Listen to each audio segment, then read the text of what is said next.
Menteri Sarkar Bapak Yakatran ka koi ka khia James ke sangmau lapan pau ka jinso khia halo ka jingeh ki nongtrei ka GVK EMRI 108 ki badan na po ka Shatri Meghalaya EMRI Workers Union namar ba ka jingsange trekam ka jongki kan kata sisai pai ba ki badan kam ya ka jingeram habai keren ba kilat thai kubor James ke sangmau lai thu ba ki nongtrei ka 108 kiladep ban mat ni kynduh ik jingeh ka bakrau bat ki bor pnia jong ka 108 bat lapan pau ba ka sarkar kan sa thau kilat bathamai bakan song jelang sisian man la kalai banai pat onra pat ikimat basokia khanang banla banpenbe ikajing e bai kynduh kajong ki nongtrei. Their demands, go from the point of view of the fact that they've had maybe certain bad experiences with one particular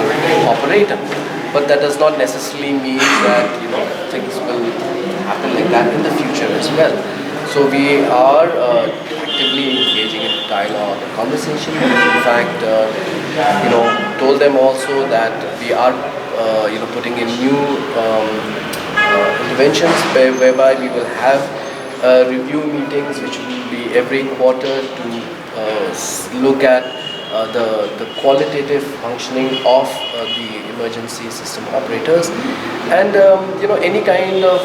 grievances or any kind of concerns can be raised in these kind of quarterly meetings, and which will will give an opportunity for such kind of problems to be brought out and resolved there and then itself. Their concerns, we understand that they have certain bad experiences, but that does not necessarily mean that that will happen in the future. And we also are putting in a lot of other conditions in the agreement and the tender clause, whereby we want to take care of the employees as well. But if they are to continue in this kind of agitation, then this is really going to hamper the emergency services, especially during a time like COVID, where we are seeing, unfortunately, a certain rise of COVID cases. Monkeypox has made its way into India, so that is also another cause for concern, although it has not yet, thank God, come to Meghalaya yet. But we need to be prepared for such kind of emergency situations. So I think the agitation is very uncalled for. Found out that there have been many lapses and in terms of the performance, it has not been up to demand, and we are going for a fresh bid wherein we want to seek and see where we can get a better player to come and operate the services. And this has also been one of the demands of the association, for which we have gone ahead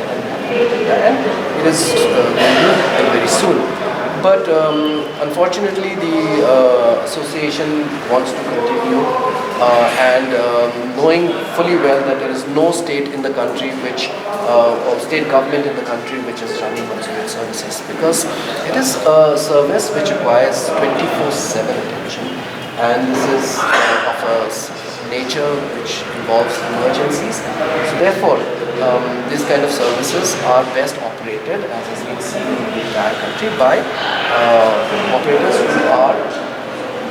well versed and experienced in this. And that is the reason why we are also going for a fresh tender, where we will be engaging a new agency or company to run the services. So it's unfortunate that the association is doing such things, and once again I would like to say that they must seize this, that this is an emergency service. God forbid something happens, then the responsibility will fairly and squarely fall on this association for this unfortunate, if anything unfortunate.